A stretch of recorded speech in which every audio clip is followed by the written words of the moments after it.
أعوذ بالله من الشيطان الرجيم بسم الله الرحمن الرحيم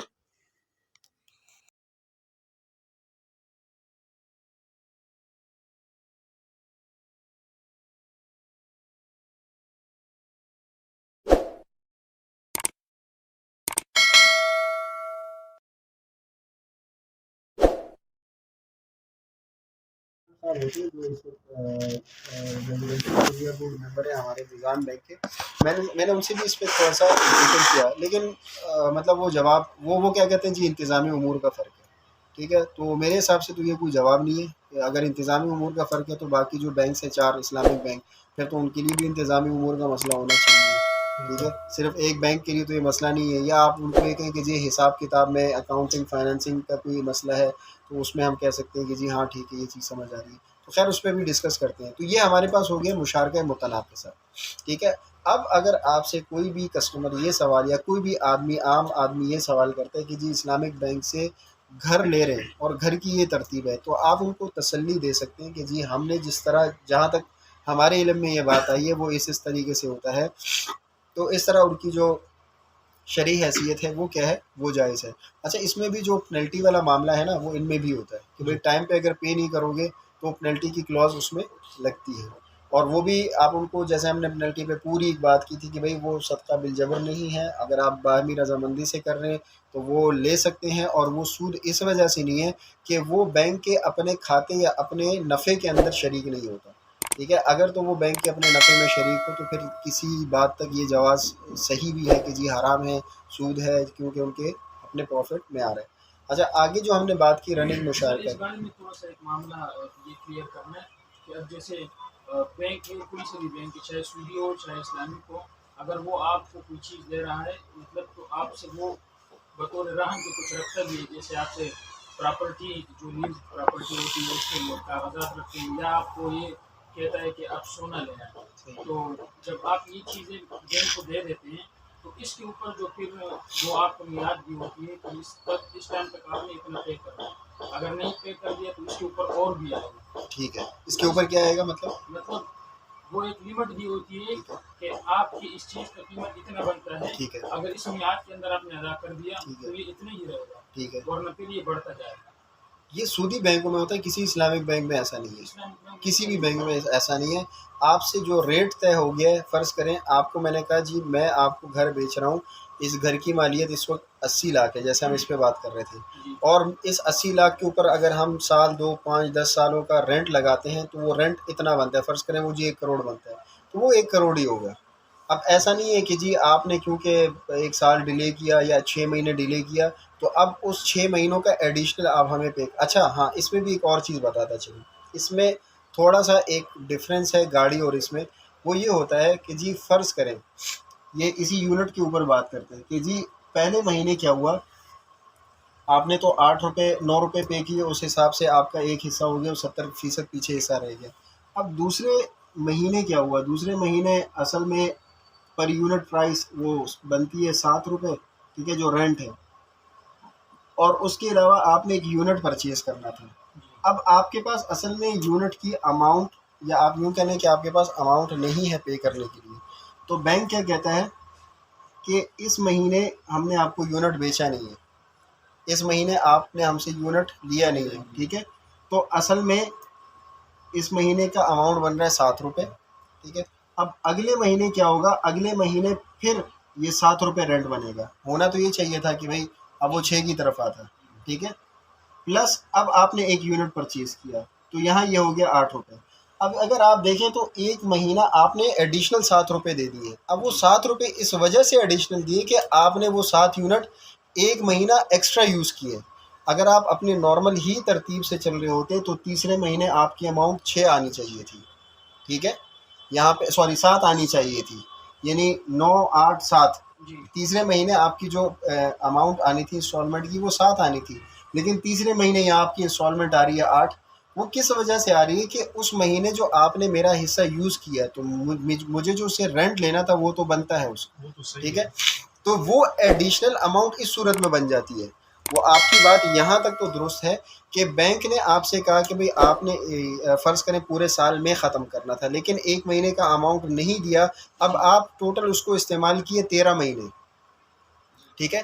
جب 13 مہینے یوز کیے تو آپ کو تو بظاہر لگ رہا ہے یار مجھے تو کہا گیا تھا کہ 12 مہینوں کے حساب سے فرض کریں آپ کے ٹوٹل روپے ہی 100 آ رہے ہیں، تو میں نے تو 105 روپے یا 101 روپے یا 102 روپے پے کیے، تو یہ تو مجھ سے کیونکہ 1 مہینہ بڑھ گیا ہے تو مہینے کا زیادہ لے لیا مجھ سے، تو وہ زیادہ نہیں لیا، اصل میں وہ جو ایک یونٹ کو آپ نے 1 مہینہ زیادہ استعمال کیا اس یونٹ کا پیسے لیا۔ اور اگر یہ 2 حصے خرید لیتے ہیں اگلے مہینے تو خرید لیں، پھر واپس اپنی پھر واپس اپنی صورت میں آ جائے گا، ٹھیک ہے، پھر واپس اپنی صورت میں آ جائے گا۔ اور اس میں ہمارے پاس آپشن بھی ہوتا ہے، یہ اس کو ہم کہتے ہیں بیلون پیمنٹ۔ بیلون پیمنٹ کا مطلب یہ ہوتا ہے کہ بھئی ایک کسٹمر اگر کہتا ہے کہ جی میں نے آپ سے 10 سال کا، کیونکہ یہ معاہدے ہوتے ہیں لمبے میعاد کے، 20 سال 25 سال، کیونکہ ہوتا یہ ہے کہ جس بندے نے گھر لینا ہے، اور آج کل کے دور میں کروڑ 1.5 کروڑ 2 کروڑ یہ وہ گھر ہوتے ہیں جس میں آپ 5 مرلے 6 مرلے، یعنی جس میں ایک متوسط گھرانہ جو ہے نا جس میں طریقے سے رہ سکتا ہے، تو یہ اس گھر کی مالیت ہوتی ہے۔ اب جس بندے کی سیلری 1.5 لاکھ ہے، بظاہر تو 1.5 لاکھ ہمیں یار ہاں 1.5 لاکھ سیلری ہے، لیکن 1.5 لاکھ کی سیلری کو آج کل کے حساب سے جو ہم فائنینس کر رہے ہیں اگر وہ پورے 20 سال پہ جائے تو رفلی تقریباً 40 لاکھ یا 50 لاکھ مل سکتی ہے۔ تو مجھے یہ بتائیں کہ ایک بندے کا 50 لاکھ میں گھر کہاں سے آئے گا؟ ٹھیک ہے، تو وہ کیا کرتے ہیں، یا تو اگر کسی کی سیلری 4 لاکھ، اب ہمارے پاس ایک کیس تھا، اس بندے کی سیلری تھی 4 لاکھ، اس کا کیس اپروو ہوا تھا 95 لاکھ کا، ٹھیک ہے، لیکن وہ جو گھر لے رہا تھا وہ لے رہا تھا بیت السلام سوسائٹی میں، جہاں پہ گھر کی مالیت ہی 3.5 کروڑ ہے، ٹھیک ہے۔ تو بتانے کا مقصد یہ کہ اب اگر 3.5 کروڑ کا وہ گھر لینا چاہ رہے ہیں، ٹھیک ہے، اس کی 4 لاکھ سیلری ہے، وہ کہتے ہیں میرے پاس ہے ہی 1 کروڑ روپے، ٹھیک ہے، تو اب باقی 2 کروڑ کو پورا کرنے کے لیے اس کو لانگ ٹرم فائنینسنگ پہ جانا پڑے گا۔ وہ 5 سال کی قسطیں نہیں بنوا سکتا، یا وہ 10 سال کی نہیں بنوا سکتا، اس کو 20 سال 25 سال کی قسطیں بنوانی ہوگی تو وہ ایلیجیبل ہوگا اس 1 کروڑ روپے کے لیے، ٹھیک ہے۔ تو ایک سوال کل آپ کا یہ تھا نا کہ یہ تو اس پہ بھی ہو سکتا ہے کہ بھئی خرید لو، خرید کے بیچ دو، تو اس میں بینک کا ایک یہ ہوتا ہے جواب کہ بھئی ہم جو مرابحہ ہے نا، مرابحہ کا جو وہ استعمال ہوتا ہے عقد، وہ صرف اور صرف شارٹ ٹرم ہوتا ہے، وہ 1 سال 1.5 سال 2 سال اس طرح کے معاملات کے لیے اس کو استعمال کرتے ہیں۔ ادروائز جو مشارکہ ہوتے ہیں اس کو یہ لانگ ٹرم استعمال کرتے ہیں اور لانگ ٹرم فائنینسنگ کے لیے استعمال کرتے ہیں، ٹھیک ہے، یہاں تک کلیئر ہے؟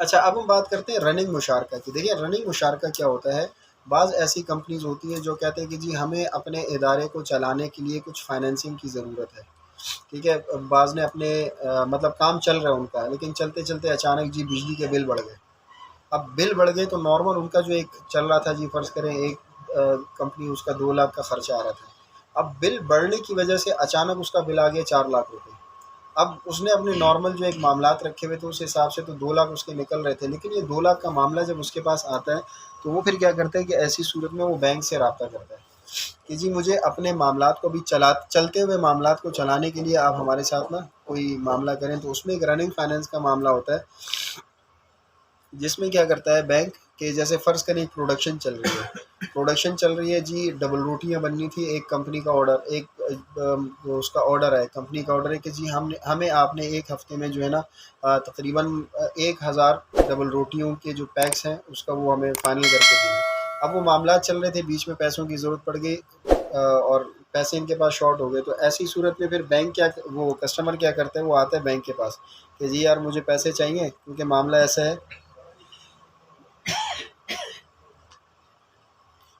ایسا ہے جس میں ہمیں جو ہے نا وہ چاہیے، فائنینسنگ چاہیے، تو بینک کیا کرتا ہے، بینک کہتا ہے ٹھیک ہے ہم ایک کام کرتے ہیں، فرض کرو یہ پورا مال بن رہا ہے، اس مال میں کے اوپر پورا خرچہ آ رہا ہے، فرض کریں 10 لاکھ روپے، اس 10 لاکھ میں سے 5 آپ کے پاس ہیں، 5 میں آپ کو دیتا ہوں۔ اب جب یہ مال بنے گا تو بظاہر یہ مال میرا اور آپ کا ہوگا، ٹھیک ہے، یہ مال میرا اور آپ کا ہوگا۔ اب مال بن گیا، مال بننے کے بعد اس کو جو ہے نا یا یہ بھی کہہ سکتے ہیں کہ جی پورے مال کے پیسے میں آپ کو دیتا ہوں، پورے مال سے مراد یہ ہے کہ جی فرض کریں آپ کے پاس ٹوٹل اماؤنٹ تھی، جیسے یہ 20 اور 80 والا ایک ریشو تھا کہ جی اس کے پاس 2 لاکھ روپے تھے، 8 لاکھ کی فائنینسنگ چاہیے تھی، تو بینک نے کہا ٹھیک ہے 8 میں دے رہا ہوں، 2 آپ اپنے طرف سے کریں اور اس کو ہم فائنل کر لیں گے، آپ مال بنا دیں۔ جب مال بن جائے گا، مال بننے کے بعد کیا ہوتا ہے، اب اس کو بیچا جاتا ہے. اب اس میں جو نفع کی شرح ہوگی نا، وہ پہلے سے جس طرح میں نے آپ سے ذکر کیا تھا کہ نفع کی ایک شرح طے ہوگی، اس حساب سے وہ استعمال میں ہوگی. اچھا یہ بھی ہو سکتا ہے کہ فرض کریں اس کے اوپر لاگت آ رہی تھی 10 لاکھ روپے، وہ ہر ہفتے کا آرڈر ہے، مطلب ٹوٹل مہینے کے 4 ہفتے تھے، ہر ہفتے کا آرڈر ہے جس پہ تقریباً 10 لاکھ روپے آنے ہیں. پہلے ہفتے کیا ہوا، بینک نے اپنا 8 لاکھ لگایا، 2 لاکھ کسٹمر نے لگایا، وہ مال ہم نے ڈیلیور کر دیا، معاملہ ختم ہو گیا، اس کا نفع تقسیم ہو گیا. اب اگلے آرڈر کے لیے پھر اس نے بینک سے، مطلب کیونکہ ایک بعض دفعہ یہ ہوتا ہے کہ آپ پورے مہینے کا ایک معاہدہ ماسٹر ایگریمنٹ کر لیتے ہیں. ماسٹر سی ہے کہ بار بار آپ کو وہ ایگریمنٹ نہیں کرنے، بس اسی ایگریمنٹ کے تحت رہتے ہوئے آپ 2 3 4 دفعہ وہ ایک معاہدہ الگ الگ وقت میں کر سکتے ہیں. اب اگلا ہفتہ شروع ہوا، اس اگلے ہفتے میں ہو سکتا ہے اس کو ضرورت پڑ گئی 5 لاکھ کی. 5 تو اس کے پاس اپنے آ چکے تھے کیونکہ جب مال بیچا کچھ پیسہ اس کے پاس آ گیا. اب اس دفعہ جو بینک دے گا نا وہ 8 نہیں دے رہا، اب وہ 5 دے رہا ہے. تو جتنا پیسہ اس نے مطلب کیونکہ ہم نے پہلے سے اس کے لیے ایک لمٹ بنائی تھی کہ بھئی ہم آپ کو 8 لاکھ تک کی فائنینسنگ کر سکتے ہیں. اب اس دفعہ کیا کہ اس نے ہم سے اس میں سے 5 لاکھ لے لیے ان پیسوں میں سے جو ہم نے ان کے لیے مختص کیے ہوئے تھے. تو اب جو میرا شیئر ہوگا وہ اس حساب سے ہوگا. پھر اگلے ہفتے کیا ہوا کہ اس نے جب سارا معاملہ کیا، واپس مجھے میرے 5 کر دیے، نفع بھی مجھے دے دیا. پھر کیا ہوا، اگلے ہفتے کے لیے اس نے مجھ سے 3 لاکھ لے لیے. تو جتنا سرمایہ میرا اس پیسے میں لگے گا تو میں ان کے اس فائنینسنگ میں ان کے ساتھ اس حساب سے شریک ہوں گا ایز اے بینک. ٹھیک ہے، اور جتنا میرا حصہ اس سے نکل آئے گا یا پیسہ ان سے نکل آئے گا، اتنا میرا شیئر یا میرا حصہ ان کی شراکت داری میں کم ہو جائے گا. تو یہ صرف اور صرف ان کاروبار کو چلانے کے لیے، جو بڑے بڑے کاروبار ہوتے ہیں جن کو اچانک ایک آن دا اسپاٹ اماؤنٹ کی ضرورت پڑتی ہے، تو اس طرح کی شارٹ ٹرم فائنینسنگ 6 مہینے، 3 مہینے، مہینے، 25 دن، اس طرح کی فائنینسنگ وہ اس طریقے سے کرتے ہیں. ٹھیک ہے، تو اس میں بھی آپ کے پاس اگر کوئی ایسے کاروباری حضرات آتے ہیں تو آپ ان کو بتا سکتے ہیں کہ جی ہاں بینکوں میں ایسے معاملات بھی ہوتے ہیں. ٹھیک ہے، رننگ شورٹی میں کچھ رکھنا پڑتا ہے؟ شورٹی میں کون، بینک یا ہاں بینک بینک شورٹی میں کیا رکھے گا، مطلب بینک خود نہیں، کسٹمر سے مطلب کس اس میں؟ کہ میرا نقصان ہو گیا. نہیں تو دیکھیں، جب شریک ہو گئے تو شریک اپنے دوسرے شریک سے کوئی شورٹی رکھ سکتا ہے. ٹھیک ہے، اس میں شورٹی کی ضرورت نہیں ہے، اس کی وجہ ہے کہ دونوں ہیں ہی شریک. اب ایک شریک دوسرے کی شورٹی نہیں دیکھ سکتا کہ نقصان تو ہو گیا تو اس نقصان کو میں تمہارا برداشت کروں گا، کیوں وہ تو ہے ہی اس تناسب سے کہ جتنا آپ کا لگا ہوگا اتنا میرا لگا ہوگا، اور اس نقصان کو اس فیصد سے کیا کبھی کوئی نقصان ہوا ہے بینک کو اس طرح کا معاملہ؟ ہوتا ہے. اچھا، جو پورٹ فولیو ہم وہ پڑھ رہے تھے نا، پول مینجمنٹ پڑھ رہے تھے، ہوتا کیا ہے کہ پولز کے اندر بھی نقصان ہو جاتے ہیں. نقصان ہوتے جب ہیں تو بظاہر جو میں نے آپ سے کہا تھا نا، ہم نے کہا ہوتا ہے جی متوقع نفع کی شرح ہے 11%، لیکن کیا ہوتا ہے کہ اگلے مہینے آپ کو پروفٹ ملتا ہے 10% کے حساب سے. ٹھیک ہے، اب وہ بظاہر آپ کو لگا یار مجھے تو کوئی نقصان ہی نہیں ہوا، مجھے تو بینک نے اپنے پرنسپل پہ، اپنی اصل قیمت پہ 10% تو دے ہی دیا نا، لیکن وہ اصل میں پیچھے نقصان ہوا ہے نفع کے اندر. ہاں، اصل اماؤنٹ کے اندر نقصان ہونا یہ ایک سوال ہے. ٹھیک ہے، کہ کبھی اصل اماؤنٹ کے اندر نقصان ہوا ہے تو اس کی وجہ یا اس کا جواب نہ ہے یا نہیں ہے. اس کی وجہ یہ ہے کہ ہر ادارے نے نا اپنا ایک رسک مینجمنٹ ڈپارٹ بٹھایا ہوا ہے. ٹھیک ہے، رسک مینجمنٹ ڈپارٹ جو لاکھوں کی تعداد میں جو ہے نا ان کی سیلریز جاتی ہیں ان لوگوں کی. ٹھیک ہے، تو ان کو بٹھانے کا مقصد یہ ہے کہ وہ مختلف چیزوں کی انالیسس کریں، ان کو دیکھیں کہ بھائی اگر اس طریقے سے اس بندے یا اس کرائٹیریا والے بندے کو ہم یہ پیسہ دے رہے ہیں تو آیا یہ دینے کے قابل ہے یا نہیں. ٹھیک ہے، تو جب وہ جیسے میں نے شروع میں کہا تھا نا کہ جب 1 روپیہ دے رہا ہے اور وہ ڈیٹ شورٹی میں رکھ رہا ہے تو وہ اپنے اینڈ سے کافی حد تک مطمئن ہوتے ہیں. ٹھیک ہے، کہ بھئی ایسا معاملہ نہیں ہوگا. اچھا، جو بھائی نے سوال کیا تھا نا کہ جی سیکیورٹی بھی رکھتے ہیں، یہ سوال اس طریقے سے ہو سکتا ہے کہ سر آپ تو سیکیورٹی ڈپازٹ لے لیتے ہیں یا ڈاکومنٹ رکھ لیتے ہیں، تو ایسی صورت میں اگر ایک آدھ اس کی وہ شارٹ ہو گئی، قسط شارٹ ہو گئی، تو وہ آپ اس میں سے بھی تو کاٹ سکتے ہیں. بھائی آخر میں جب فائنل ہو رہا ہے آپ کیا کریں، وہ جو آپ کے پاس چیز رکھی ہے اس میں سے آپ منہا کر لیں. اب ہوتا یہ ہے کہ اس کے اوپر لیگل چارہ جوئی جو ہے نا وہ بہت زیادہ ہوتی ہے. فرض کریں ایک بندہ ڈیفالٹر ہو گیا یا ایک آدھ قسط ہو گیا، اب ایک آدھ قسط کے لیے ایسا نہیں ہے کہ میں اس کے 10 مرلے کے گھر میں سے جو ہے نا 1 مرلہ کاٹ لوں. ٹھیک ہے، اس کو کہوں کہ 4 مرلے تمہارے واپس ہو گئے اور میں 1 مرلہ اپنے پاس رکھوں. تو اس کے اوپر پوری ایک وہ اس لیے ہوتا ہے کہ جب وہ مکمل دیوالیہ ہو گیا، ٹھیک ہے، اب وہ بالکل دینے کے قابل نہیں ہے، تو ایسی صورت میں بھی وہ کیا کرتا ہے، پہلے جاتا ہے کورٹ میں سارا معاملہ ہوتا ہے، اور اس معاملے کے بعد جتنا نقصان ہوا ہے اس کا، ایسا بھی نہیں ہے کہ پوری کی پوری فائل اس کو دے دی 10 مرلے گھر کی، اب وہ حکومت نے یا عدالت نے کہہ دیا کہ پورے پورے 10 مرلے اس کو دے دو. جتنا نقصان ہوگا اتنا نقصان یہ برداشت کرے گا یا اتنا پیسہ بینک لے گا اور باقی کی اماؤنٹ واپس کرے گا. ٹھیک ہے. تو جو سیکیورٹی ڈپازٹ ہے وہ چاہے سودی یا غیر سودی بینک، ان کے اوپر یہ لازم ہے کہ وہ چیز واپس بھی کریں گے. تو جتنا آپ کا ایکچوئل لاس ہوا ہے، ایکچوئل ڈیمیج ہوا ہے، وہ لیں گے، اس کے بعد کی جو اماؤنٹ ہے وہ آپ ان کو واپس کر دیں گے. ٹھیک ہے. باقی جو رننگ مشارکہ ہے اس میں اس قسم کی کوئی وہ ان کو ضرورت نہیں ہوتی. ہاں رسک مینجمنٹ ضرور ہوتی ہے اس کمپنی کی کہ بھائی اس کی اصل جو فائنینشیل ہیلتھ ہے وہ کیسی ہے، کہ بھئی مالی طور پہ یہ اس قابل بھی ہے کہ میں اس کے ساتھ شراکت داری کروں یا نہیں. یہ تو اگر ہم ایک عام لیول پہ یا ایک عام اس پہ بھی سوچیں نا، فرض کریں میں آپ سے کہتا ہوں کہ بھئی میں نا کپڑے کا کام کر رہا ہوں، تو نئے کام شروع کر رہا ہوں، آپ دعا کرو الکرم اسٹریٹ میں گلی وہ لینی ہے، دکان لینی ہے، تو کچھ پیسے آپ کر لیں کچھ میں کر لیتا ہوں، تو مل کے کام شروع کرتے ہیں. تو سب سے پہلے تو آپ 10 دفعہ سوچیں گے یار یہ تو بینک میں کام کرنے والا بندہ ہے، اس کو کپڑے کی جان پہچان نہیں ہے، اس کو پتہ نہیں ہے کپڑا کیا ہوتا ہے، کہاں سے لینا ہے، کس طرح دینا ہے، کیا ریٹ ہوگا، تو میں کیسے اس کے اوپر اعتبار کر کے ایک اماؤنٹ دے دوں اس کو. چہ جائے کہ یہ بھی اپنی اماؤنٹ لگا رہے. ٹھیک ہے. تو آپ بھی 10 دفعہ اس چیز کو سوچیں گے.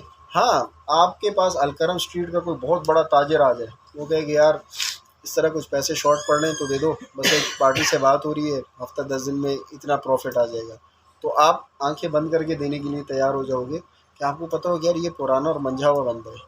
تو بینک بھی کیا کرتا ہے کہ وہ جب کسی کو پیسہ دے رہا ہوتا ہے تو وہ اس کی ہر طرح سے انالیسس کرتا ہے، ہر طرح سے اس کے معاملات دیکھتا ہے کہ بھئی یہ اس قابل بھی ہے یا نہیں، اس کو دیا جا سکتا ہے یا نہیں. اس کے بعد وہ اس کا پوری ٹیم فیصلہ کرتی ہے کہ ان کو یہ پیمنٹ دینی چاہیے یا نہیں دینی چاہیے.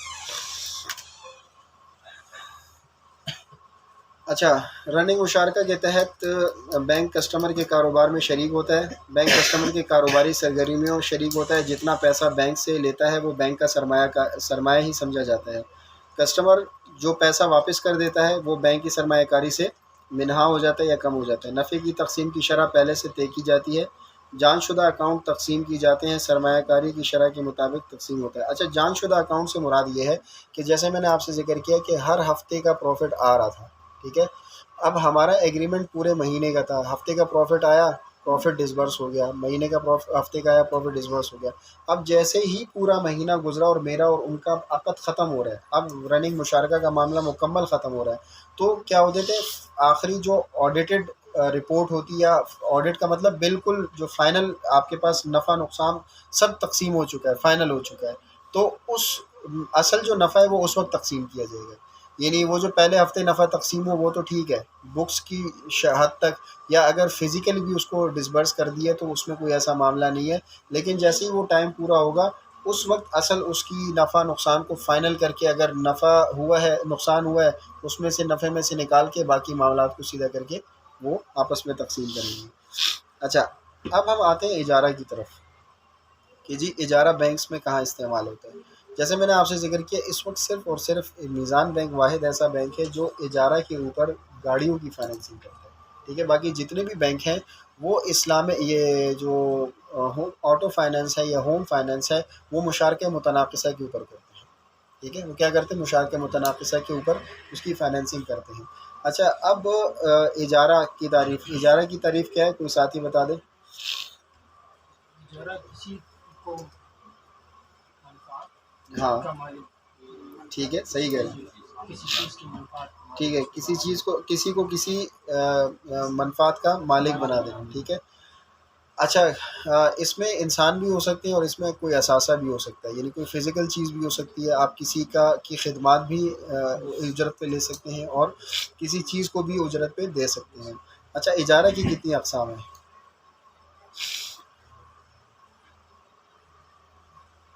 اجارہ کی کتنی اقسام ہیں؟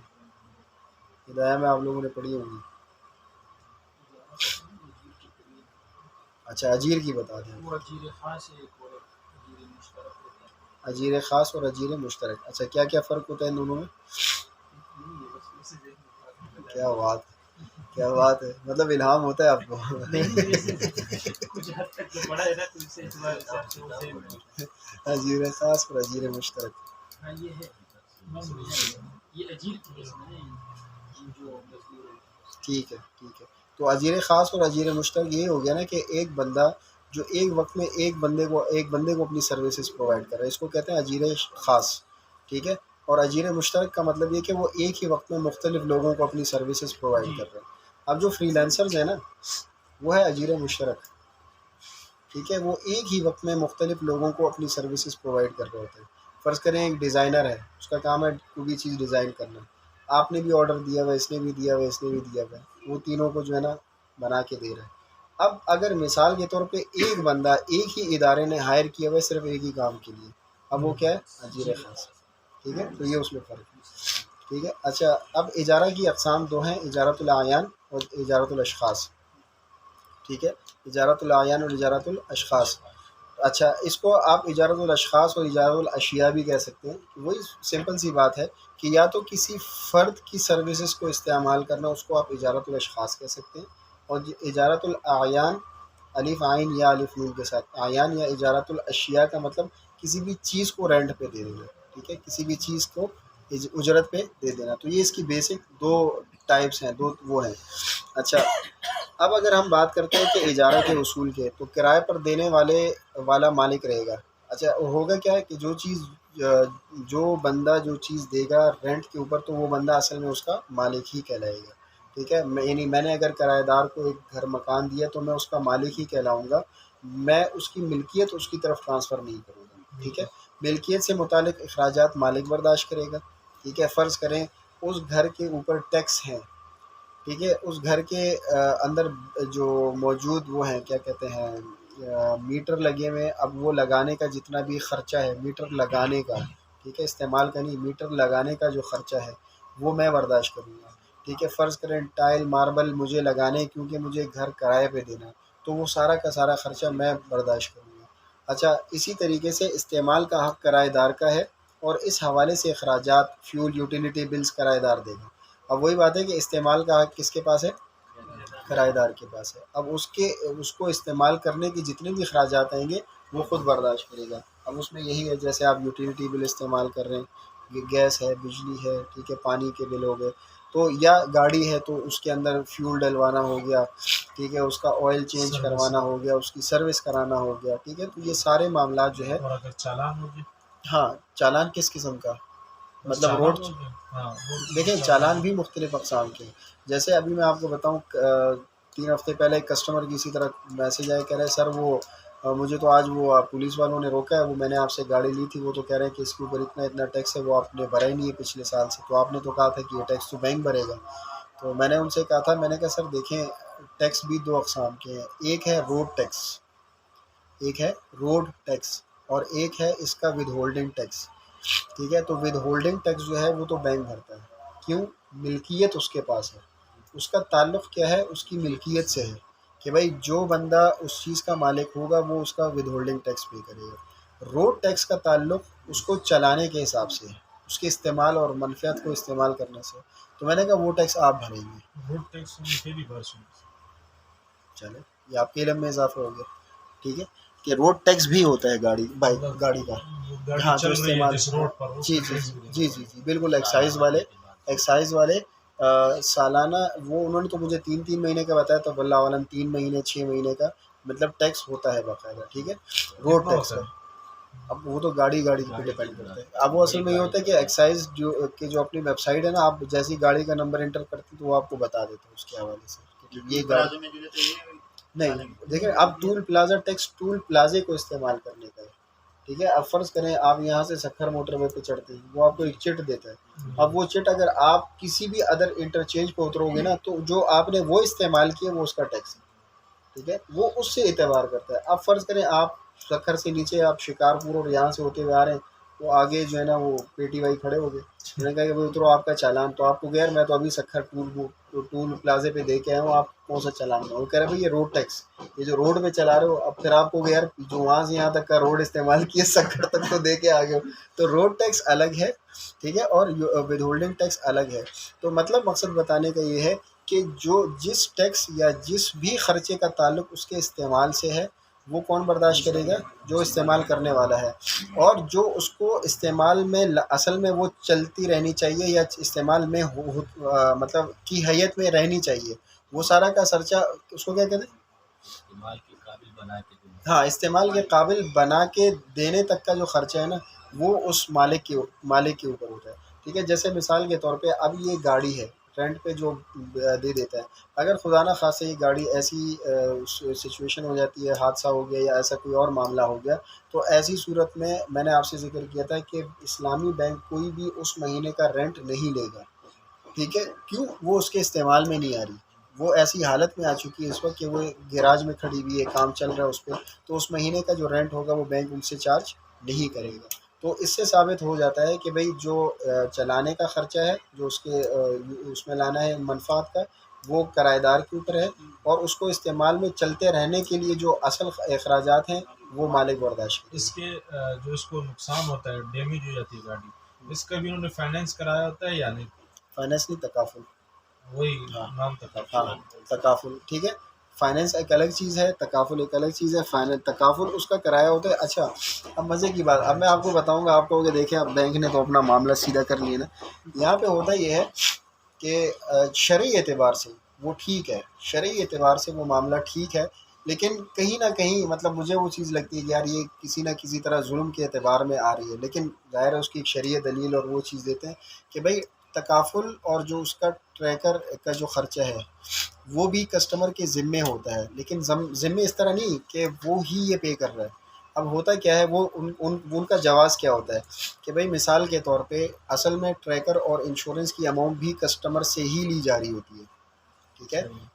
لیکن اگر دیکھا جائے، میں کہتا ہوں جی گھر ہے، اب اس گھر کے اوپر جتنا خرچ ہے وہ میں کر رہا ہوں، یعنی انہوں نے یہ مثال دی، ہم نے ان سے جب پوچھا کہ دیکھیں جب آپ ٹریکر انشورنس بھی کسٹمر سے لے رہے ہیں تو یہ تو آپ انہی کا نقصان، یعنی بینک کا نقصان اپنے کسٹمر کے پیسوں سے پورا کروا رہے ہیں کہ بھئی مثال کے طور پہ گاڑی میرے نام پہ ہے اور ٹریکر انشورنس کے پیسے میں آپ سے لے رہا ہوں، ٹھیک ہے؟ یعنی اس طرح کا ایک سوال بنتا ہے کہ جی گاڑی تو اس وقت میرے ہی نام پہ نا ایز اے بینک، اور میں آپ سے کہہ رہا ہوں نہیں، یہ اس کے جو ٹریکر اور انشورنس ہے اس کے پیسے آپ بھریں۔ ہونا تو یہ چاہیے کہ بینک اپنی گاڑی کی سیکیورٹی کے لیے خود پیسے پے۔ ہاں، اب اچھا ان کی دلیل کیا ہے اور ہوتا کیا ہے؟ طریقہ کار یہ ہوتا ہے کہ بظاہر جو اس کی انشورنس اور ٹریکر کی اماؤنٹ ہوتی ہے وہ بینک پے کرتا ہے پہلے، جو اس کی کاسٹ آتی ہے نا، اس کے اوپر جو خرچہ آ رہا ہوتا ہے، جیسے میں اب آپ کو گاڑی دینے جا رہا ہوں، گاڑی کی مالیت ہے 20 لاکھ روپے، فرض کریں ٹریکر انشورنس ملا کے اس کے اوپر 21 لاکھ مطلب 1 لاکھ کا خرچہ آ رہا ہے، تو بینک کیا کر رہا ہے کہ وہ 1 لاکھ خود پے کر دیتا ہے، تکافل کمپنی کو بھی پے کر دیتا ہے، ٹریکر کمپنی کو بھی پے کر دیتا ہے۔ اب کیا ہو گیا، اب وہ جو آپ کو یہ بیچ رہا ہے نا، تو وہ 21 لاکھ کے اوپر کے حساب سے بیچ رہا ہے، ٹھیک ہے؟ تو شرعاً اگر ایک چیز کے اوپر آپ کی کاسٹ آئی ہے تو وہ تو کہتا ہے، شریعت کہتی ہے آپ اس پہ کاسٹ لگائیں، کاسٹ کے بعد اس چیز کو جو ہے نا یا آپ رینٹ آؤٹ کریں یا آگے اس کو دیتے ہیں۔ اچھا، اس کی دلیل انہوں نے یہ دی تھی کہ دیکھیں ایک بندہ جو بحریہ ٹاؤن میں رہتا ہے، ٹھیک ہے، اور رینٹ پے کرتا ہے، اور ایک بندہ فرض کریں یہاں جی شیرپاؤ کالونی میں رینٹ پہ رہتا ہے، تو دونوں کے رینٹ میں فرق ہوگا کہ نہیں؟ ٹھیک ہے؟ اب وہ دلیل اس کی کیا دیتے ہیں، بھلے وہ یہاں کسی ٹائل ماربل اور بہت خوبصورت اور اچھے گھر میں رہ رہے ہیں، دلیل وہ کیا دیتے ہیں کہ جی فرض کریں وہاں سیکیورٹی کا جو خرچہ ہے وہ ماہانہ آپ کے اس پیسوں میں سے کٹ رہا ہوتا ہے، وہاں میونسپل کمیٹی کا جو خرچہ ہے وہ آپ کے ماہانہ انہی انسٹالمنٹ کے پیسوں میں یا رینٹ کے پیسوں میں سے کٹ رہا ہوتا ہے۔ اب وہاں جو آپ ایڈیشنل پے کر رہے ہیں اصل میں ان تمام سہولیات کو مد نظر رکھتے ہوئے پے کر رہے ہیں، ٹھیک ہے؟ تو شرعی اعتبار سے یہ ایک ٹھیک ہے، ویلڈ ریزن ہے۔ اور ایک اور بات بھی ہے کہ دیکھیں میں آپ کو مثال دیتا ہوں کہ فرض کریں اگر اصل میں ضرورت آپ کو ہے گاڑی کی، لیکن آپ کے پاس کوئی اور حلال طریقہ نہیں ہے، آپ مجھے کہتے ہیں کہ وقاص بھائی آپ میری فائنینسنگ کراؤ، بظاہر میرے پاس کوئی ایسا سورس نہیں ہے، اس کا ٹریکر انشورنس کا خرچہ میں برداشت کروں گا، کیوں؟ کیونکہ اصل میں جو نیت اور مقصد ہے وہ تو یہی ہے نا کہ یہ گاڑی میں حاصل کروں، مجھے مل جائے، ٹھیک ہے؟ تو اگر وہ اس اعتبار سے بھی دیکھیں تو اس میں کوئی ایسی قواعد بظاہر نظر نہیں آتی، لیکن بات وہی ہے کہ نفع تو بینک لے رہا ہے، ہم مطلب ایک ذہن میں پھر یہ سوال آتا ہے کہ یار بینک تو پھر بھی نفع اس سے حاصل کر رہا ہے نا، تو اگر نفع حاصل کر رہا ہے تو اس طرح کا خرچہ بھی جو ہے اس کو بھی وہ برداشت کر لے، لیکن یہ معاملات ہیں۔ اس میں ایک یہ بھی ہو سکتا ہے کہ جب وہ اپنی قسطیں ادا کر لیتے تو وہ ٹریکر بھی تو اس کے پاس واپس آ جائے، کس کے پاس واپس آیا تھا؟ جس ٹریکر لگا ہوا ہے جس گاڑی کے اندر، تو وہ ٹریکر بھی تو مالک کے پاس ہی واپس آ رہا ہے جس نے مکمل قسطیں ادا کر دی ہے، جو ابھی اس کا اچھا میں actual آپ کو بتاتا ہوں، کبھی بھی ٹریکر کا کوئی مالک نہیں ہوتا. ٹریکر جو ڈیوائس ہوتی ہے نا اس کی اپنی اس کی ملکیت اس کی کمپنی کی ہوتی ہے. یعنی یوں سمجھے کبھی آپ نے دیکھا ہوگا جو انٹرنیٹ ڈیوائسز ہوتی ہے نا، تو بعض کمپنی کیا کرتی ہیں وہ آپ کو وہ ڈیوائس لگا کے دیتی ہے، ٹھیک ہے، اس کے اگینسٹ کوئی ایڈوانس کوئی سیکورٹی ڈپازٹ رکھ لیتی ہے. جب آپ وہ ختم کرواتے ہیں تو وہ آپ سے وہ ڈیوائس واپس لے کے آپ کو وہ سیکورٹی ڈپازٹ دے دیتی ہے. تو ہوتا کیا ہے کہ وہ جو ڈیوائس اصل میں ہوتی ہے وہ اس کمپنی کی، فرض کریں ایک کمپنی ہے تکافل کمپنی، وہ اس کی ملکیت ہے. جب تک وہ آپ کے اس گاڑی میں لگی ہوئی تھی آپ اس کی سروسز استعمال کر رہے تھے. بینک کیا کرتا ہے کہ جیسے ہی معاہدہ ختم ہوا، ختم ہوتے ہی تکافل ٹریکر کمپنی کو فون کرتا ہے، بھائی اپنا ٹریکر نکال لو، ٹھیک ہے، اپنا ٹریکر نکال لو اس میں سے. کیوں؟ اب میں اس کا مالک نہیں ہوں. ہاں اگر فرض کریں یہ بندہ مجھے کہتا ہے کہ نہیں آپ ٹریکر نہ نکلوائیں، اب میں اس کی سہولت لوں گا اور میں اپنے بہاف پہ پے کروں گا، ٹھیک ہے. اسی طریقے سے انشورنس کمپنی کی انشورنس کا ہمارے اینڈ سے واسطہ ختم ہو جاتا ہے. ہم ان سے کہتے ہیں بھائی ہمارا معاملہ آپ کا معاملہ ختم ہو گیا، اب اگر وہ آگے کنٹینیو کرنا چاہ رہے ہیں تو وہ اپنے حساب سے پے کر کے اس کو کنٹینیو کر سکتے ٹریکر جو ہے یہ ان کو منتھلی پے کرنا پڑتا ہے، تو وہ تو بینک ان کو پے کر رہا ہے، اور جو یہ پیسے دے رہا ہے بینک کو تو بینک آگے وہ ان کو پے کر رہا ہے. تو اس میں مسئلہ کیا ہے؟ ہیں. مسئلہ مطلب کس طریقے سے مسئلہ؟ مطلب ابھی جو ٹریکر ہے اس کے ہم لوگ پیسے دیتے ہیں. ٹریکر دیکھیں ایک ہوتا ہے ٹریکر کی ڈیوائس کے پیسے اور ایک ہے ٹریکر کی سروسز کے ہاں پیسے، سروسز کے پیسے دینے پڑتے ہیں نا. ہاں سروسز کے پیسے وہ ڈرائیور تو نہیں دیتا، وہ تو بینک دے رہا ہے اس کو. بینک نے دے دیا، بینک نے سال کے شروع میں دے دیا، سال کے شروع میں دے ہاں دیا، وہ جو دیا ہے اس کے پیسے وہ اس سے لے رہا ہے، تو اس میں کیا مسئلہ؟ وہ اس کی انسٹالمنٹ میں سے یہ پیسے کاٹ رہا کاٹ ہے، رہا ہے. ٹھیک ہے، وہ اس کی انسٹالمنٹ میں سے پیسے کاٹ رہا ہے. میرا جو وہ تھا نا کہ جو ہمیں یا ایک ذہن میں یہ بات آتی ہے کہ جب ایک چیز کی ملکیت آپ کی ہے اور اس کی کاسٹ آپ میرے اوپر ڈال رہے ہیں، یعنی فرض کریں ایک کرایہ دار آپ کو کہے کہ بھائی تم نے کیمرے اپنے گھر پہ اپنی حفاظت کے لیے لگوائے ہیں اور اس کے پیسے تم مجھ سے چارج کرتے ہو، ٹھیک ہے، تم نے اپنے گھر میں اے سی لگوایا ہے اور بل کے چارج مجھ سے لے رہے ہو، ٹھیک ہے. تو بظاہر کہنے کا مقصد یہ ہے کہ نفع تو اینڈ میں جو نفع یعنی رینٹ کا جو نفع ہے وہ تو آخر جائے بینک کے پاس ہی رہے نا. بینک نے یہ گاڑی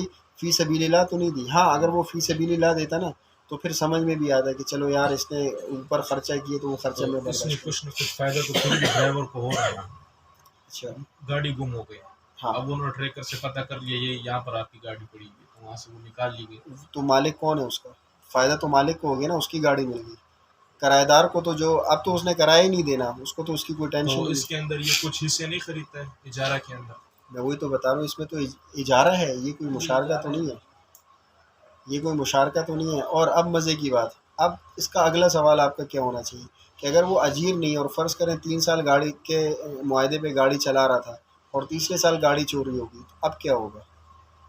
ٹھیک ہے، اب اس چیز کا کیا ہوگا؟ بظاہر تو کیا ہے، جب ایک چیز ہے ہی بینک کی ملکیت اور بینک آپ کو کہہ دے گا ٹھیک ہے سر انا للہ پڑھ لیں، نقصان تو ہو گیا، وہ میرا نقصان ہے، تکافل کمپنی سے نکلوانا وہ میرا کام ہے، بس آپ اللہ اللہ خیر سے اللہ 2 سال آپ نے چلایا مزے کر لیے، اب آپ گھر جائیں. وہ بولے گا میرا دماغ خراب ہے، میں نے 2 سال جو پیسے دیے اس میں تو رینٹ بھی تھا اور اس میں تو میری اپنی اماؤنٹ بھی تھی، ٹھیک ہے، تو وہ اماؤنٹ کدھر گئی؟ ٹھیک ہے. تو اس میں ان کا طریقہ کار کیا ہے کہ اس میں جو اصل مالیت ہوتی ہے بینک اس کو ہبا کر دیتی ہے، جو اس نے بینک نے مطلب کسٹمر سے جو اماؤنٹ لی ہے نا اس مد میں، یعنی نفع تو اس نے لیا رینٹ کی مد میں، لیکن اس نے کچھ اماؤنٹ جو اس سے پرنسپل کی صورت میں لی تھی تو وہ بینک کیا کرتا ہے وہ ہبا، کیونکہ دیکھیں اب ہبا کا جو وہ ہے اختیار وہ بینک کے پاس ہے. سر یہ آپ نا گاڑی لینے کا اس میں طریقہ بتا دیں کیونکہ وہ ذہن میں نا خلط مت ہوگا. اصل میں دیکھیں ابھی ہم نے نا آپ نے اصول میں سوالات کیے، اب اصول میں ہم یہاں پھنس گئے. اب میں اصول پڑھ کے جب وہ اصل ماڈل کی طرف آتا نا تو وہ چیزیں اور زیادہ اچھی طریقے سے، یا تو میں یہ اصول ایک دفعہ پورا کر لوں پھر ہم آتے ہیں کہ پہلے کیا ہوتا ہے پھر کیا ہوتا ہے پھر کیا ہوتا ایسے ہے، وہ چیز ذرا آسانی سے سمجھ آ جائے گی. ٹھیک ہے. اچھا کرائے کا کیا اصول ہے کہ کرایہ کسی جائز چیز کی صورت میں متعین کیا جائے گا، یعنی کوئی جائز چیز ہوگی تو ہی اس کو بیچ کے اس کو رینٹ پہ دے کے اس کو استعمال کیا جائے گا. یہی گاڑی اگر آپ کسی شراب بیچنے والی کمپنی کو دیں گے تو یہ جائز نہیں ہے. ٹھیک ہے. اسی طریقے سے ہتھیار کسی چور ڈاکو کو رینٹ پہ دینا جائز نہیں ہے، تو اس کا استعمال بھی جائز ہونا چاہیے.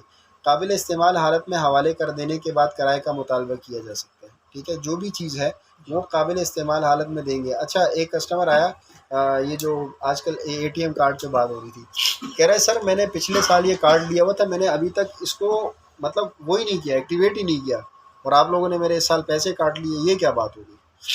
میں نے کہا سر اگر مثال کے طور پہ آپ کسی سے ایک گھر رینٹ پہ لیتے ہیں اور پورا سال اس کو تالا لگا کے رکھتے ہیں، ٹھیک ہے، تو کیا مالک مکان آپ سے پیسہ نہیں لے گا اس کا؟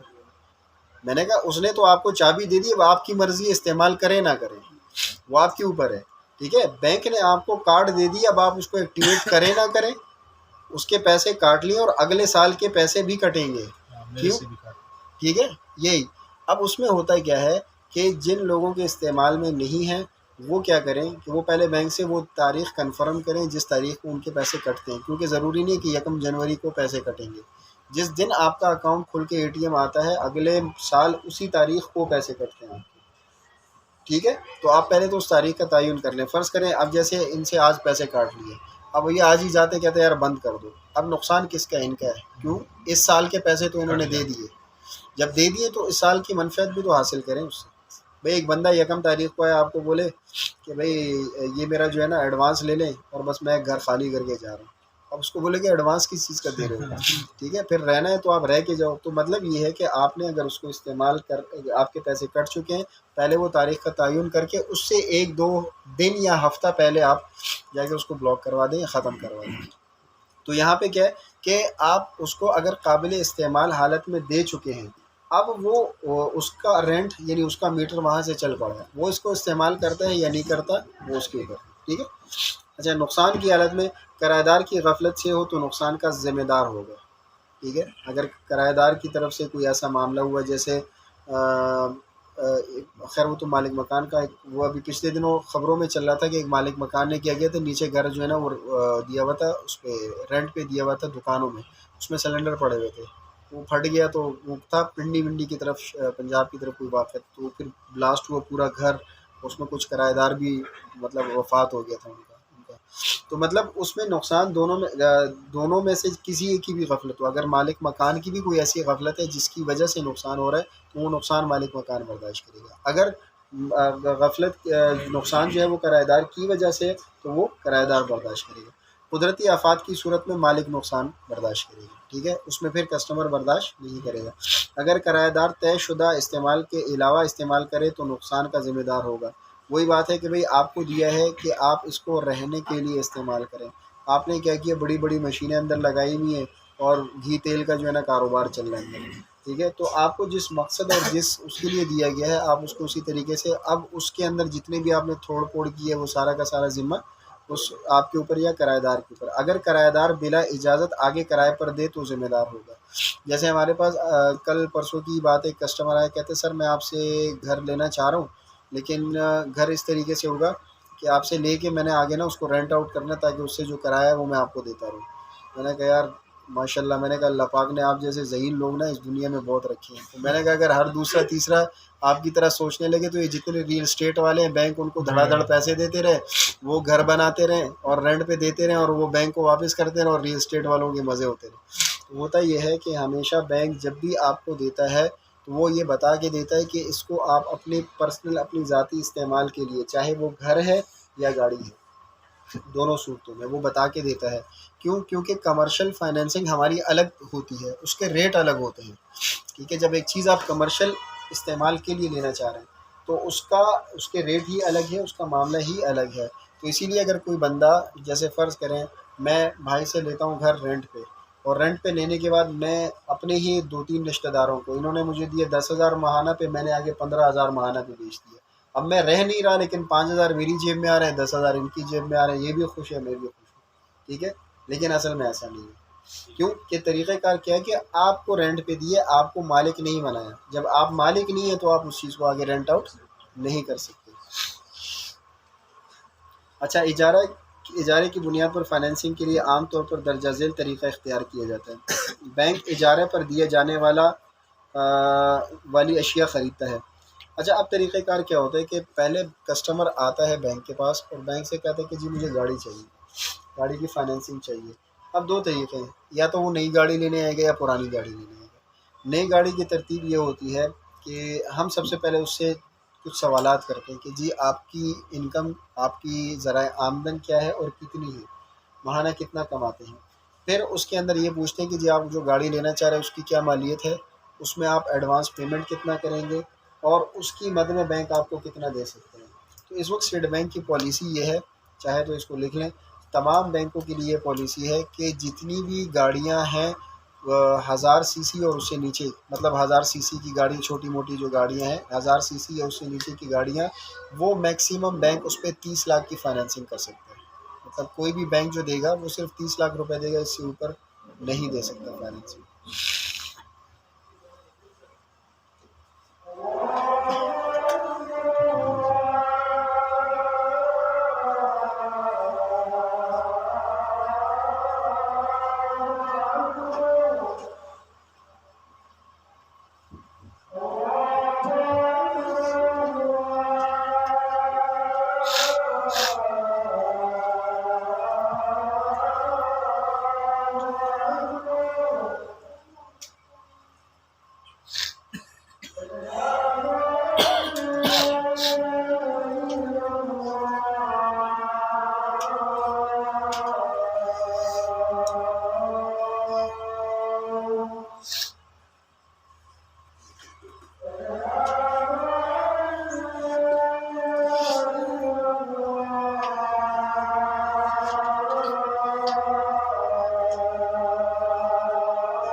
اچھا، اس میں یہ ہوتا ہے جب کسٹمر ہمارے پاس آتا ہے ہم ان سے یہ سوالات کرتے ہیں۔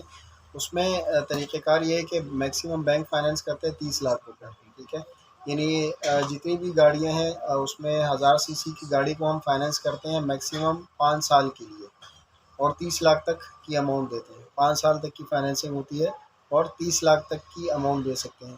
اور جو 1000 cc سے اوپر کی گاڑیاں ہیں، جیسے 1600 کا انجن ہے یا 1300 cc کا ہے، تو وہ ہم میکسیمم 3 سال کی فائنینسنگ پہ کرتے ہیں، اس میں اس سے زیادہ ہم فائنینس نہیں کرتے۔ یہ ہوتی ہے ایک ترتیب، جب ایک بندہ عام حیثیت میں آتا ہے کہ جی میں ایک چھوٹی موٹی گاڑی دیکھ رہا ہوں. لیکن بعض دفعہ یہ ہوتا ہے کہ بعض لوگ ہم سے کہتے ہیں جی ہمیں جاپانی گاڑی چاہیے، ہمیں بڑی گاڑی، بڑی سے مراد ہے فارچونر کی جو اماؤنٹ ہے وہ ہے ہی 2-2.5 کروڑ کے آس پاس. اب اگر 2-2.5 کروڑ کی گاڑی ایک بندہ لینے آتے ہے اور میں اس کو کہوں کہ جی ہم تو آپ کو 30 لاکھ دے سکتے ہیں، تو وہ کہے گا کہ 2 کروڑ میں اگر 1.70 میں دے سکتا ہوں تو 30 میرے لیے کیا ایشو ہے. ٹھیک ہے، تو ان کے لیے ترتیب کیا ہوتی ہے، یا 1 کروڑ کی گاڑی ہے تو اس میں بھی کہ اگر یہ کسٹمر کہتے ہیں جی سر اگر 70 میں دے رہا ہوں تو 30 میں مجھے کوئی مسئلہ تھوڑی ہے، اس 30 پہ تو 30 آپ مجھ سے اوپر لوگے تو مجھے تو ویسے ہی ایک 30 کی پڑ جائے گی. تو اس کا طریقہ کار یہ ہوتا ہے، یہ ان لوگوں کے لیے کہ جب لمٹ بڑی ہوتی ہے تو ہم ان کو ان کی پوری ایک وہ بناتے ہیں، ڈاکومنٹ بناتے ہیں، پورے ایک ڈاکومنٹ بناتے ہیں، اور اس ڈاکومنٹ کے اندر ہم اس کے پچھلے 3 سالوں کا معاملات دیکھتے ہیں کہ جی پچھلے پورے 3 سالوں میں اس کا کاروبار کتنا اچھا چلا ہے، پھر اس نے ٹیکس ریٹرن اور دوسرے معاملات جو جمع کرائے اس میں اصل اس کی انکم کتنی ہے. تو اس کے حساب سے پھر ہم ان کو ایک لمٹ دیتے ہیں. فرض کریں ایک بندہ جو ہے نا وہ 8 لاکھ 10 لاکھ روپے ماہانہ کما رہے، تو ہم اس کو کہتے ہیں ہاں جی ہم آپ کو 1 کروڑ دے سکتے ہیں، 1.5 کروڑ دے سکتے ہیں، 2 کروڑ دے سکتے ہیں. اب جب وہ لمٹ مل جاتی ہے نا تو اس لمٹ پہ رہتے ہوئے پھر وہ چاہے اگر ایک گاڑی کی مالیت 1.5 کروڑ ہے تو اس 1.5 میں سے 10-15-20% وہ دے دیتا ہے، باقی کی اماؤنٹ بینک فائنینس کر دیتا ہے. ٹھیک ہے، تو یہ ایک طریقہ ہوتا ہے. اس نیو گاڑیوں کا، استعمال شدہ گاڑیوں میں کیا ہوتا ہے کہ بینک میکسیمم 2019-20 تک کی گاڑی دیکھتا ہے، یعنی آج سے اس سال سے پچھلے 5 سالوں تک پرانی، میکسیمم 5 سال 6 سال پرانی گاڑی دیکھتا ہے. اس سے زیادہ پرانی گاڑی بینک نہیں دیتا. اس کی وجہ یہ ہے کہ وہ جتنی پرانی ہوتی ہے اس کا وہ جو ڈیپریسیشن کاسٹ ہوتی ہے اور وہ جو استعمال شدہ ہوتی ہے تو وہ بہت زیادہ اس کے اوپر ایک کاسٹ آتی ہے، تو وہ اس کو اتنا زیادہ پرانا کنسیڈر نہیں کرتا. اب جب نئی گاڑی کی صورت میں کسٹمر آتا ہے اور وہ ہم سے بات کرتا ہے کہ جی ہمیں فائنینسنگ چاہیے، تو ہم سب سے پہلے کیا کرتے ہیں، اس کے سارے جب معاملات ہو جاتے ہیں ہاں یہ بندہ اوکے ہے، اوکے کی صورت میں ہم ان سے کہتے ہیں اب آپ گاڑی کی کوٹیشن لے کے آؤ. ٹھیک ہے، کہ جو گاڑی آپ کو چاہیے کسی بھی شو روم میں جا کے آپ کوٹیشن لے کے آئیں. اب یہاں کیا ہوتا ہے جب اس کو ہم کوٹیشن کے لیے بھیجتے ہیں تو اس کی وجہ کیا ہوتی ہے کہ کسٹمر اپنی مرضی سے گاڑی سلیکٹ کرے. فرض کریں آپ میرے پاس آئیں اور مجھے کہا کہ جی مجھے الٹو VXL چاہیے، تو میں کہتا ہوں ٹھیک ہے سر میں آپ کو کوٹیشن منگوا کے دیتا ہوں. میں نے منگوا کے دی، ساری چیزیں فائنل ہو گئی. فرض کریں جی گاڑی تک بات پہنچ گئی، جب یہ گئے گاڑی لینے، یار میں نے تو یہ تو مجھے سمجھ ہی نہیں آ رہی یار، گاڑی تو وہ ہے ہی نہیں جو مجھے چاہیے تھی. ٹھیک ہے، اب ایسی صورت میں نقصان بینک کا ہوگا کیونکہ پیسہ اس کا لگا ہے اور وہ مالک ہے. تو بینک کیا کرتا ہے، بینک اس کو عارضی طور پہ اپنا وکیل بنا کے کہتا ہے کہ آپ جائیں، آپ وہاں جو بھی چیز دیکھنی ہے آپ اس کو پسند کریں، فائنل کریں اور آ کے مجھے اس کی کوٹیشن دے دیں. ٹھیک ہے، جب وہ کوٹیشن لے آتا ہے تو ایسی صورت میں بینک کیا کرتا ہے، اپنے وہاں سے کسٹمر سے کہتا ہے کہ بھئی آپ فرض کریں اپنی ایڈوانس پیمنٹ دیں. ایڈوانس پیمنٹ لینے کا مقصد کیا ہوتا ہے بینک کا، وہ یہ دیکھتا ہے کہ یہ بندہ واقعی انٹرسٹڈ ہے بھی کہ یہ صرف ابھی ہم سے کوٹیشن اور سارے معاملات. فرض کریں میں نے پے آرڈر بنا دیا پوری اماؤنٹ کا، اگلا بندہ ایڈوانس پیمنٹ نہیں دے رہا اور بندہ پیچھے ہو گیا، بیک ہو گیا کہ نہیں سر میرا تو موڈ ہی نہیں بن رہا، تو فلاں ہو گیا، یہ معاملہ ہو گیا. ٹھیک ہے، تو ایسی صورت میں کیا ہوتا ہے، اگر فرض کریں ایسا کوئی معاملہ ہو تو جو اس کا دیا ہوا ایڈوانس پیمنٹ ہے اس سے ہم لوگ، اگر وہ گاڑی ہمیں بیچنے کا وہ پڑ جاتی ہے ضرورت اور وہ ہم کم میں بیچ رہے ہیں، نقصان میں بیچ رہے ہیں، تو اس کی اس ایڈوانس پیمنٹ سے ہم اپنی وہ اماؤنٹ منہا کریں گے، باقی اماؤنٹ اس کو واپس کر دیں گے. ٹھیک ہے، اور اگر نہیں ہوتا تو ظاہر ہے پھر وہ اس کی اپنی اماؤنٹ ہے اس کو دی جا سکتی ہے. تو اس سے ایڈوانس پیمنٹ لیتے ہیں، بینک اپنا پیسہ اس میں ایڈ کر کے ایک پورا پے آرڈر بناتا ہے. اب جب پے آرڈر بنتا ہے نا تو پے آرڈر بننے کے بعد اس ادارے کو ہم پے کر دیتے ہیں. پھر ہم ٹریکر انشورنس والوں کو فون کروا دیتے ہیں کہ بھئی آپ جائیں اور اس کے اندر ٹریکر اور انشورنس فائنلائز کریں. وہ آتے ہیں، وہ اپنے معاملات شاملات سارے فائنل کرتے ہیں، ہمیں کال آ جاتی ہے کہ جی دونوں چیزیں لگ چکی ہیں، اب آپ کسٹمر سے کہیں کہ آپ جو ہے نا وزٹ کریں اور جا کے اپنی چابی اٹھا لیں. ٹھیک ہے، اچھا چابی اٹھانے سے پہلے اس کے جو کاغذات اور دیگر معاملات ہوتے ہیں تو بینک اپنا ایک نمائندہ بھیج کے وہاں سے اس سے ڈاکومنٹس لے کے ہیڈ آفس جمع کرا دیتے ہیں. ٹھیک ہے، تو گاڑی کی اپنی جو کاغذات ہوتے ہیں وہ ہیڈ آفس کے پاس آ جاتے ہیں، ان کی اپنی ملکیت میں آ جاتے ہیں، اور ملکیت میں آنے کے بعد ان کا معاہدہ جو رینٹ کا ہے نا وہ وہاں سے شروع ہوتا ہے. ٹھیک ہے، جو رینٹل ایگریمنٹ ہے وہ اس دن، یا جیسے فرض کریں آج میں نے گاڑی ڈیلیور کر دی، آج ہے 5 تاریخ، اب ان کا جو پہلی رینٹ کٹے گی وہ 5 فروری کی ہوگی. 5 سے لے کر 10 کے درمیان کا ایک ٹائم دیا ہوگا کہ آپ کی پہلی قسط اب وہاں سے کٹے گی. تو بظاہر چیز بالکل صحیح ہے، معاملہ بالکل صحیح ہے. ایسا نہیں ہے کہ ابھی ملکیت میں آئی نہیں اور آگے رینٹ پہ دے دیا، ٹھیک ہے.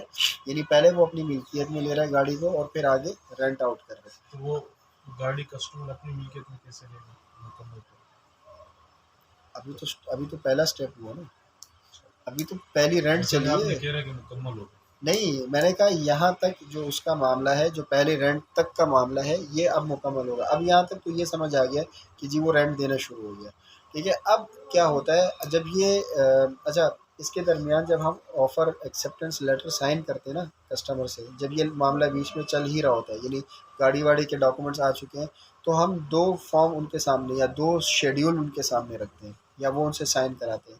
ایک ہوتا ہے جس میں وہ بینک سے معاہدہ کرتے ہیں کہ جی میں کرایہ نامہ کہہ لیں، ٹھیک ہے، وہ کرایہ نامہ ہوتا ہے کہ جی میں ہر مہینے اس کی یہ کرایہ یہ پے کروں گا، اس کا وہ پورا ہر مہینے کا مینشن ہوتا ہے. صحیح. ایک ہوتا ہے کہ خرید و فروخت کا الگ سیل ڈیڈ بنتی ہے کہ جی اگر فرض کریں یہ بندہ اس مہینے آیا یا اس مہینے کسٹمر نے خواہش کا اظہار کیا کہ میں یہ گاڑی خریدنا چاہ رہا ہوں، تو اس کی یہ پرائس ہوگی، ٹھیک ہے. پرائس کیسے؟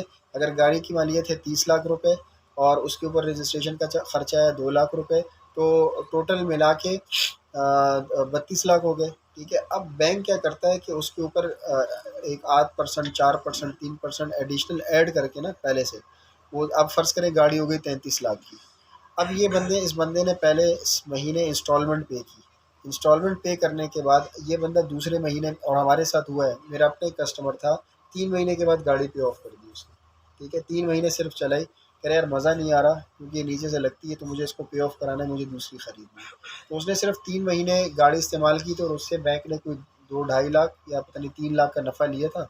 باقی جو گاڑی کی اپنی اماؤنٹ بن رہی تھی رجسٹریشن کے ساتھ، اس کو بیچ دی گاڑی، ٹھیک ہے. تو اس میں کیا ہوتا ہے کہ اس میں یہ اسی طرح معاملہ چل رہا ہوتا ہے. ہاں، آخری جب قسط اس کی وہ فائنل ہو جاتی ہے نا، تو آخری قسط کے بعد ایک اماؤنٹ، یعنی طریقہ 2 ہے. ایک تو یہ ہے کہ آخری قسط کے اگینسٹ اس کو وہ کر دے، بیچ دے. آخری فرض کریں قسط آ گئی اس کی 1.5 لاکھ روپے. اب بظاہر ایک گاڑی جس کی مالیت ہی جو ہے نا 35 لاکھ ہے، اس کو 1.5 لاکھ میں بیچنا ایک بیوقوفی نظر آتی ہے. لیکن وہی بات ہے کہ اگر شران دونوں باہمی رضامندی سے اس کو خرید بیچ رہے ہیں تو کوئی بھی ریٹ طے ہو سکتا ہے. دوسرا اس میں جو طریقہ کار ہے وہ ان کا یہ ہے کہ وہ ہبہ کر دے اس کو، بھئی ساری انسٹالمنٹ پرنسپل سب اس نے لے لو کے ختم کر دیا. اب بینک کیا کہتا ہے کہ جی ہماری طرف سے یہ آپ کو ہبہ ہو گئی، ٹھیک ہے. تو اب وہی بات ہے کہ بعض لوگ پوچھتے ہیں کہ یار یہ دیکھیں یہ اب وہی کان ادھر سے پکڑیں ادھر سے پکڑیں، بات تو ایک ہی، آخر میں جو ہے نا وہ اس کا جو ہے نا منہ موڑ تو دیے نا اس طرف کی جی اب یہ شریعت کے مطابق کر دی. تو اگر ہم اجارہ کے اس ماڈیول کو دیکھتے ہیں تو وہ تھوڑا سا ایسا ہوتا ہے کہ وہ سمجھ میں نہ آنے والا اجارہ نظر آ رہا ہوتا ہے. بھئی اس کے بیچ میں اگر ہم نقصان کی بات کرتے ہیں، ہوا کیا، جیسے میں نے آپ سے عرض کیا، جو آپ پوچھ رہے تھے کہ کیا ہوتا ہے طریقہ کار. اب ایک بندے نے 3 سال کے معاہدے پہ گاڑی لی، 2 سال کے بعد گاڑی جو ہے نا ڈیمیج ہو گئی. تو بینک اس کو کہتا ہے کہ جی جو آپ کی اصل مالیت ہے ابھی ہمارے پاس، ہم وہ آپ کو دے رہے، ٹھیک ہے، رینٹ کی مد میں ہم نے آپ سے رینٹ لے لیا، اب آپ یہ پیسے لے لیں. وہ بندہ بولے گا بھائی یہ گاڑی اگر آج اس کی مالیت 30 لاکھ ہے تو 2 سال کے بعد تو اس کی مالیت ویسی 40 تک پہنچ گئی تھی، لیکن آپ مجھے اس 30 میں سے فرض کریں میں نے 20 لاکھ دیے تھے، آپ مجھے 20 لاکھ دے کے فارغ کر رہے ہیں کہ جی یہ 20 لاکھ لے رہے، معاملہ سیدھا ہو گیا. پہلی چیز، ٹھیک ہے. دوسرا یہ ہوتا ہے کہ اگر وہ کہتے ہیں کہ نہیں یہ معاملہ تو یہ گاڑی کا تو چلو ٹھیک ہے ڈیمیج ختم ہو گیا، میں دوسری گاڑی کے لیے اپلائی کرتا ہوں جس میں میرا یہ 20 لاکھ آپ اپنے پاس سیکیورٹی ڈپازٹ کے طور پہ رکھ لیں، اور باقی جو ہے مطلب ایک نئی گاڑی کی میری وہ شروع کرا دیں، آپ ایک نئی قسطوں کے ساتھ نئی گاڑی شروع کرا دیں، ٹھیک ہے. تو یہ بھی ان کو ایک آپشن دیا جاتا ہے کسٹمر کو کہ آپ یہ بھی کر سکتے ہیں. تو ایسی صورت میں تھوڑا سا وہ کسٹمر کے ساتھ ذرا وہ ناجائزی سی سمجھ آتی ہے، ناجائز ہو رہا ہے اس کے ساتھ معاملہ، ایسا نہیں ہونا چاہیے. بظاہر اس کی اگر وہ دونوں شراکت داری یا مشارکہ متناقضہ ہوگا تو نقصان کی صورت میں تو نقصان دونوں نے برداشت کر دیا، ٹھیک ہے. اگر اس میں کوئی ایسا معاملہ ہے تو ایک تو نقصان دونوں کی طرف ڈسبرس ہو گیا، سارا کا سارا بینک کی طرف بھی نہیں ہے، اور اس میں بھی کیونکہ تکافل کرایا ہوتا ہے تو وہ معاملہ سیدھا ہو جاتا ہے. لیکن یہاں پہ یہ چیز تھوڑی سی نا ایک سمجھ نہیں آ رہی ہوتی کہ یار آپ ایسا کیسا اجارہ کر رہے ہیں کہ جس میں اس کی پرنسپل بھی ایڈ ہے اور اس میں رینٹ بھی ایڈ ہے، ٹھیک ہے، اور پھر آپ کیا کر رہے ہیں اس کو اجارے پہ دے رہے ہیں. سر پرنسپل تو ایڈ نہیں کر رہے ہیں، وہ دوسرے اجارہ ہے. ہاں، نہیں پرنسپل ایڈ ہے، دیکھیے جو انسٹالمنٹ آتی ہے نا، جیسے میں نے جب پرنسپل ایڈ ہے تو پھر ہبہ کیوں کر؟ دیکھیں پرنسپل ایڈ ہے تو ہی تو بینک نے نفع اور پروفٹ دو، نفع اور پرنسپل لے لیا ہے. یعنی اب فرض کریں 1 سال کی پوری قسط بنتی ہے 35 لاکھ. اب میں جو اپنی انسٹالمنٹ بنا رہا ہوں اس 35 کو تقسیم 12 کر رہا ہوں، میں اس 5 کو تقسیم 12 نہیں کر رہا ہوں جو میں آپ سے اوپر دے رہا ہوں. کیوں؟ رینٹ تو تھا ہی 5 لاکھ، ٹھیک ہے، لیکن جب میں نے 35 تقسیم 12 کی تو اصل میں رینٹ 35 کے حساب سے نہیں تھا، 5 کے حساب سے تھا. ٹھیک ہے، تو کیونکہ آپ رینٹ کے کا جو وہ ہے اماؤنٹ ہے وہ کوئی بھی طے ہو سکتی ہے، کوئی بھی شرح طے ہو سکتی ہے، کوئی بھی اماؤنٹ طے ہو سکتی ہے. تو وہ کہتے ہیں کہ جی وہ اس حساب سے ہو جائے گا. تو یہ دونوں نے بعد میں رضامندی سے اس اماؤنٹ کو رینٹ